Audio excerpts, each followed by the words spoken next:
Saludos cordiales, que Dios les bendiga.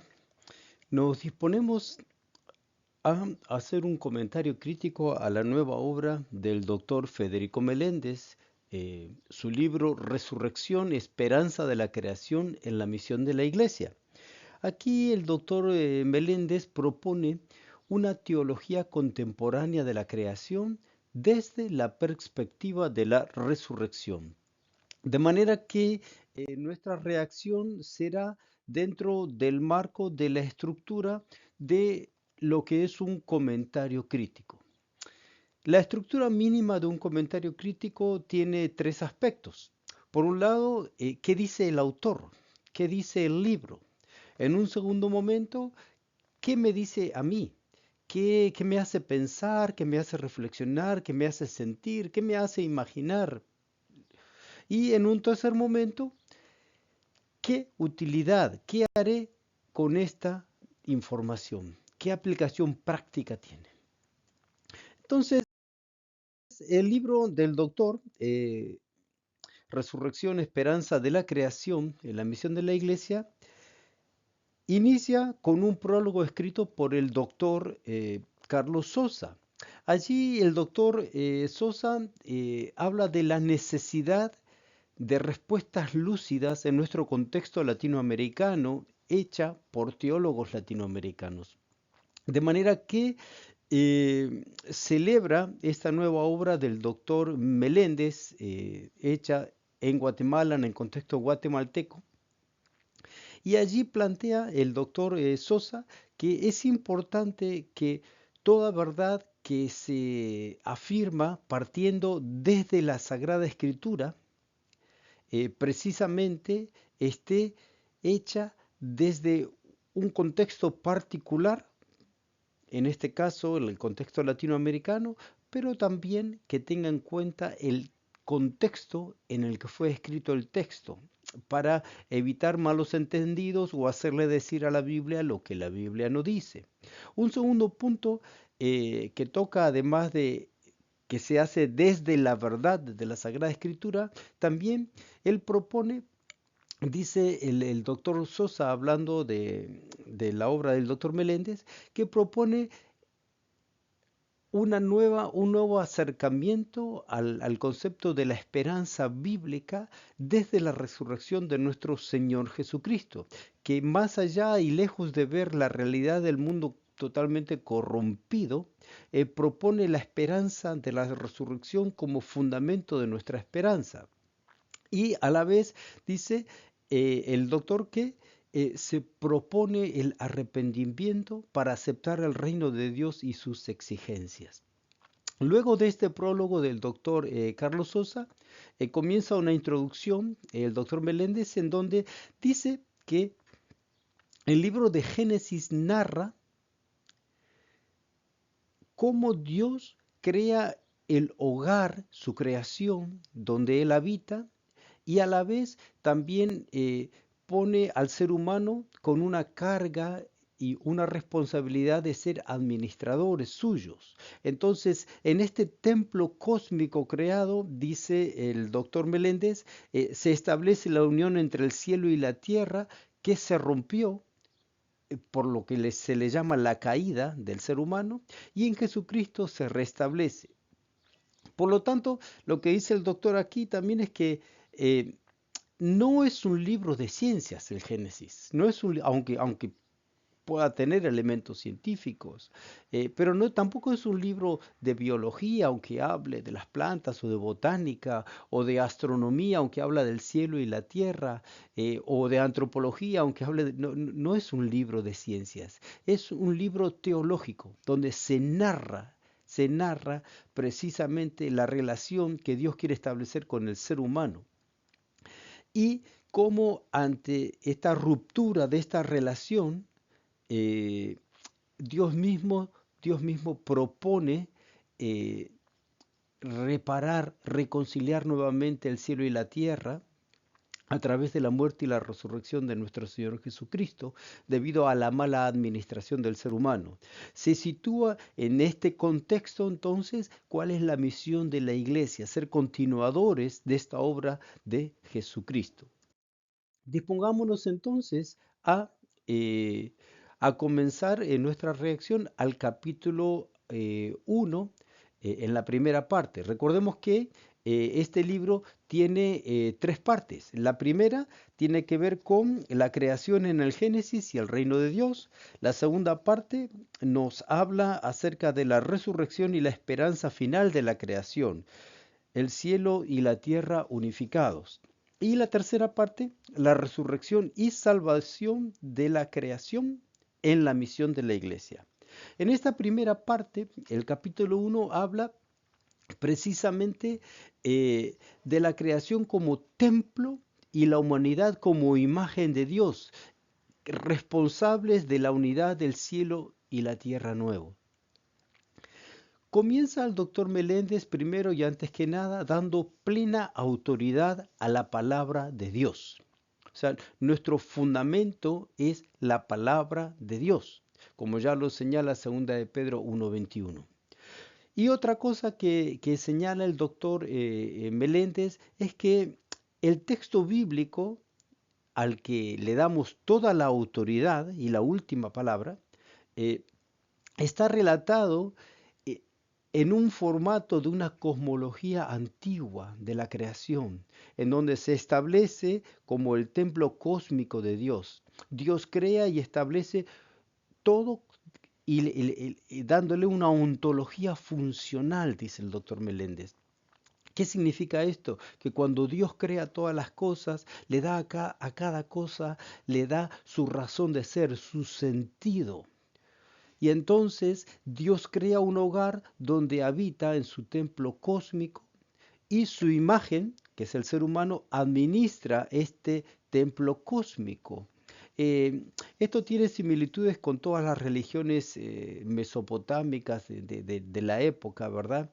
Recordando que los elementos culturales del contexto en el que fue escrito el Génesis también están impregnados en el relato, de manera que en el lenguaje viaja la cultura de la época, la cultura viaja a través del el vehículo que es el lenguaje.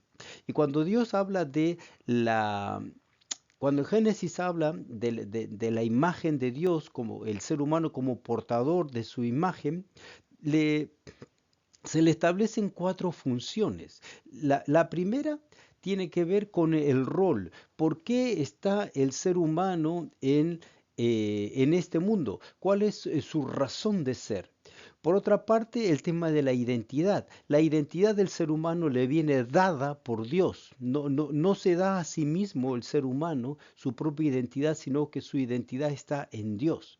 Por otra parte, el aspecto de la imagen como sustitución, eh, que en la mentalidad antigua una imagen sustituía aquello que significaba. De manera que el ser humano entonces eh, sustituye la presencia de Dios en el mundo a través de su imagen, que es el ser humano, ¿verdad? Entonces, el ser humano no es Dios, pero es la imagen, representa a Dios. Y justamente en esta función, en este rol que tiene de ser coadministrador con Dios, es donde se desarrolla plenamente su identidad. Y justamente otro aspecto de la imagen tiene que ver con la relación. El ser humano que es capaz de tener comunión con Dios, con la creación, consigo mismo, con las personas, con los animales, con todo. Entonces, a esto hace referencia a los cuatro aspectos de la imagen que es el ser humano. La segunda parte, no, en la primera parte, en el capítulo 2, el doctor Meléndez nos habla acerca de el cielo y la tierra separados, cómo el pecado de la autonomía eh, hace que esa comunión entre el cielo y la tierra en el templo cósmico se rompa, se produce una ruptura, una separación. Dice allí el doctor Meléndez que eh, se utiliza en un lenguaje mítico, entendido como una forma de eh, relatar la verdad, una verdad, se utilizan las figuras arquetípicas, es algo propio de la época. Entonces, en estas figuras se expresan realidades detrás de lo que simboliza. Así, por ejemplo, en el jardín del Edén y en el relato de la creación del Edén, se habla allí de que Dios puso dos árboles, el árbol de la vida y el árbol del conocimiento del bien y del mal. Entonces, cuando el ser humano decide por él mismo eh, establecer qué es el bien, qué es el mal, y cuando come del fruto prohibido, es cuando precisamente se aleja de la vida, de la fuente de la vida, y es cuando se evidencia, se muestra su fragilidad y su mortalidad. De manera que, como dice Job 28:28 o Proverbios 1:7, que el principio de la sabiduría es el temor de Dios, es el respeto a Dios, es la reverencia a Dios. Y cuando el ser humano eh, se afirma en su autonomía o se inclina sobre sí mismo, como diría Lutero, ¿no? Cuando el ser humano eh, se arquea sobre sí mismo, diríamos hoy, cuando se mira al ombligo o cuando se vuelca, se inclina hacia su propio ego, se separa de Dios. Y al separarse de la fuente de la vida, entonces se muestra la mortalidad humana. El árbol del conocimiento y el árbol de la vida son aquellos aspectos que señalan la presencia de Dios y que el ser humano, al querer él mismo establecer qué es correcto, qué está bien, qué está mal, entonces comienza esto que se llama la, la caída. Se produce lo que se llama la caída, que no es otra cosa que el querer vivir al margen de Dios, al margen de la vida y de la vida abundante que Dios nos trajo.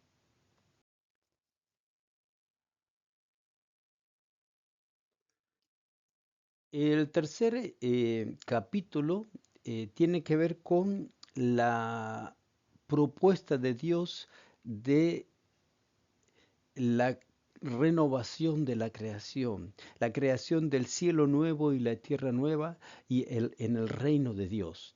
De manera que la unión del cielo y la tierra es el reino que Dios estableció, el templo cósmico creado desde el inicio en donde Dios habita y que a su imagen le da la responsabilidad de administrar como co-creador. Ahora, eh, desde la resurrección de Cristo, entonces tiene una nueva perspectiva, una nueva perspectiva. La ruptura aquella producida por la caída es ahora restablecida en su relación original, pero superior. Y entonces Jesús, asumiéndose como el Hijo del Hombre, como el Mesías y encarnando en su vida el siervo sufriente del que habla la profecía de Isaías 53, en él se produce el restablecimiento y el inicio de los cielos nuevos y la tierra nueva. Entonces la caída de Génesis 3 es corregida por la obediencia del nuevo Adán. Y así ya la muerte no tiene poder, como va a decir 1 Corintios 15. Con la resurrección entonces surgen y se dan las primicias del cielo nuevo y la tierra nueva. El resucitado, que es el mismo que murió, es el logos de Dios, la palabra de Dios, el dabar de Dios, con el que Dios hizo todas las cosas, ahora hace nuevamente las cosas, las recrea nuevamente. Así como de la nada lo hizo, ahora a partir desde la resurrección le da un nuevo sentido a la creación y comienzan los cielos nuevos y la tierra nueva. Dios recrea y renueva la tierra y a la vez en este recrear, renovar la tierra, le da a la iglesia la misión de ser el instrumento de la reconciliación anunciado por su resurrección. Entonces, ¿qué nos dice estas reflexiones del doctor Meléndez? ¿Qué nos dicen estos conceptos? En mi caso particular, como misionero y como educador bíblico, eh, pienso precisamente en todos aquellos elementos que hacen a la integralidad de el anuncio del Evangelio. Dice 2 de Corintios capítulo 4 que Dios nos ha encomendado el ministerio de la reconciliación y lo tenemos por pura misericordia de Dios. Llevamos un tesoro en vasijas de barro. Somos vasijas de barro portadores de un tesoro de reconciliación con la humanidad, de reconciliar al cielo y la tierra nuevamente, de que desde el anuncio de la resurrección de Cristo tenemos la responsabilidad de ser instrumentos de paz en las realidades que nos toca vivir todos los días, en el trabajo, hasta en los momentos de recreación, en donde nos toque desarrollarnos diariamente. ¿Qué me hace pensar esto? Precisamente en la gran responsabilidad que tenemos para llevar adelante este mensaje de salvación y de salvación integral, que no deje ningún aspecto fuera, recordando que el ser humano es una unidad, como dicen los estudiosos, una unidad biopsicosocioespiritual, que tiene en cuenta aquello lo biológico, su ser psicológico, su ser físico, su ser relacional, social y su relación con Dios. Todos los aspectos tienen que tenerse en cuenta a la hora de llevar adelante la misión. En Guatemala tenemos como eh, instrumentos para movernos, para manejarnos, lo que se le llama comúnmente los tuk-tuks. O sea, los mototaxis. Estos mototaxis tienen tres llantas y así es la evangelización. La evangelización tiene que tener las tres llantas, si no, y si le falta una, no funcionaría. Un aspecto importantísimo a, a compartir con los seres humanos es la presencia del reino de Dios. Todas las exigencias que conlleva el reino de Dios, las bendiciones del reino de Dios, eh, pero también tiene que tener en cuenta no solo las bendiciones del reino, sino que también el nombre del rey. Porque podemos anunciar y querer vivir la comunión entre nosotros y hablar de las promesas del reino, pero si falta el nombre del rey, estaría incompleta. Y si solo hablamos del rey, pero no hablamos de la vivencia comunitaria con los demás, del amor al prójimo, el cuidado de su creación, el amor a uno mismo, eh, estamos también anulando algún aspecto de la misión. ¿Qué haremos entonces con esta eh, propuesta del doctor Meléndez? ¿Qué haremos? En nuestro caso, pondremos mayor atención en este aspecto de la integralidad de la misión, que la misión sea integral, que la misión tenga en cuenta todos los aspectos que involucran al ser humano y su relación con Dios. ¿Qué haremos? ¿Qué te está diciendo? ¿Qué le está diciendo el Espíritu Santo entonces a través de estas reflexiones? Piensa acerca de esto.